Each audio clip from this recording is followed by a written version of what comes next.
Ay mga paps, Toyota Vios, maglilinis tayo ng aircon. Tatanggalin natin yung pinaka-dashboard, no. Mga paps, tinasingaw muna natin yung pinaka-prio ni boss, ano. Ayan, dyan po yung ating singawan. Ay doon, binabaklas na nga natin, no. Ayan, tatanggalin natin to. Yung pinaka-dashboard na yan. Nandyan po kasi yung evaporator sa loob. Ayan mga idol, oh. Malapit na natin maibaba yung pinaka-dashboard. Talagang ingat lang din tayo kasi marami talagang mga wire na dapat natin ingatan. Kayo pa na sa atin. Yun. Napaklas nga natin, oh. Nakita po. Sa hanapan mo lang din sa tabi. Yung mga idol, oh.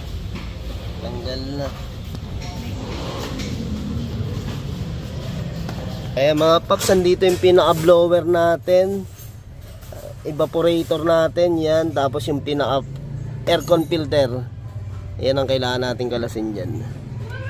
Ayun mga paps, nalinisan na nga yung ating evaporator. Hindi ko nakakita, umalis kasi ako. Ayun mga paps, so mas maganda talaga pagka tinatanggal yung ating dashboard. Talaga malilinisan natin na maigi. Nga nung downy para talagang mabango paglalabas pag ginamit na natin yung ating aircon dyan. Downy yun, oh, bango na.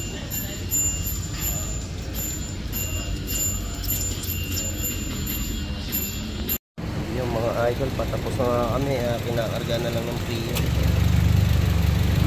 Ayun, okay na, napakalamig. Ang sarap talaga pagka bagong Prio, tapos syempre bagong linis ng mga paps.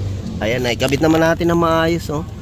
Kaya sa mga, ayan, tanggal dashboard, wag po kayo matakot na magpakalas niyan. Basta dito sa amin, fix na fix po natin yan. 2015 model Toyota Vios, ngayon pa lang po napalinisan ni boss, oh. Kanina hindi ko na video yung ano kasi umalis ako eh. Mga paps, kaya pinalinisan ni Idol yung kanyang aircon dahil na 2015 model. Tapos ang tinakbo na rin nasa 100 mahigit na rin po, ano. Naramdaman ni Idol medyo hilaw na yung aircon, medyo kulang sa lamig.